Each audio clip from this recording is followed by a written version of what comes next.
আসসালামু আলাইকুম। বাংলাদেশি বলে সন্দেহ করে তাদের দেশেরই এক ভারতীয় হিন্দুকে পিটিয়ে সোজা ওপারে পাঠিয়ে দেওয়া হয়েছে এবং এই ঘটনার পর নিন্দার ঝড় উঠেছে কেরালায় এবং ঘটনাটি ঘটেছেও ভারতের কেরালায়। আর যিনি মারা গিয়েছেন তিনি রামনারায়ণ বাঘেল নামে 31 বছর বয়সী ওই মৃত ব্যক্তি 36 ঘরের বাসিন্দা ছিলেন এবং কাজের খোঁজে কেরালার পালাক্কাডে গিয়েছিলেন। অর্থাৎ পালাক্কাড হলো কেরালার একটি জায়গা যেখানে তিনি কাজ করতে গিয়েছিলেন। এখন বিষয়টা হচ্ছে যে ভারতে কেন এত বাংলাদেশের প্রতি অনীহা সৃষ্টি হচ্ছে, আর এই মূল কারণটাই কিন্তু আসলে পলিটিক্যাল ইস্যুটাই কিন্তু আস্তে আস্তে কিন্তু ভারত এবং বাংলাদেশের জনগণের উপরেই কিন্তু পড়তেছে।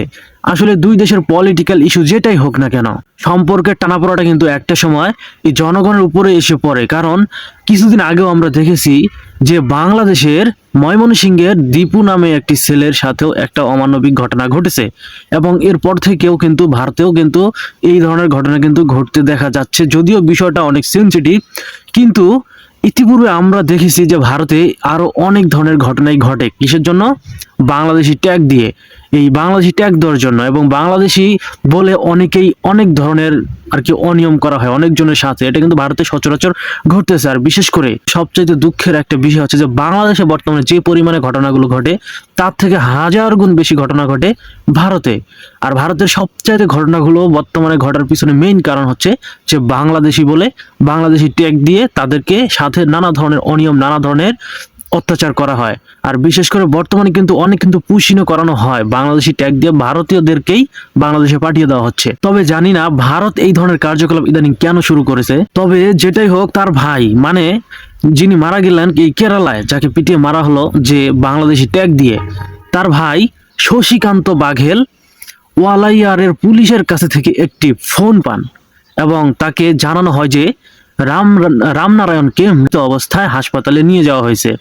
তাকে লাঠি, পাইপ এবং আরো কিছু মারাত্মক জিনিস দিয়ে মেরেছে একদল ব্যক্তি।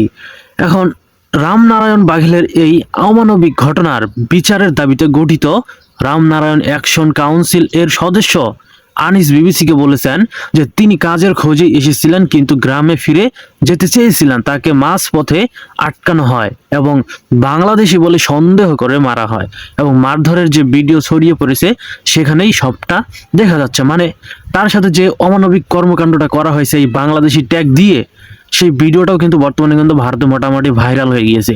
আর সেই বিষয়টা কিন্তু স্পষ্ট দেখা যাচ্ছে যে তাকে কিন্তু পিটিয়ে কিন্তু মারা হয়েছে। এখন এখানে প্রশ্ন একটাই, যে ভারতের সাথে বর্তমানে বাংলাদেশের সম্পর্ক খারাপ চলার ফলে বাংলাদেশিদের সাথে কি ভারতীয়রা এই ধরনের আচরণ করবে?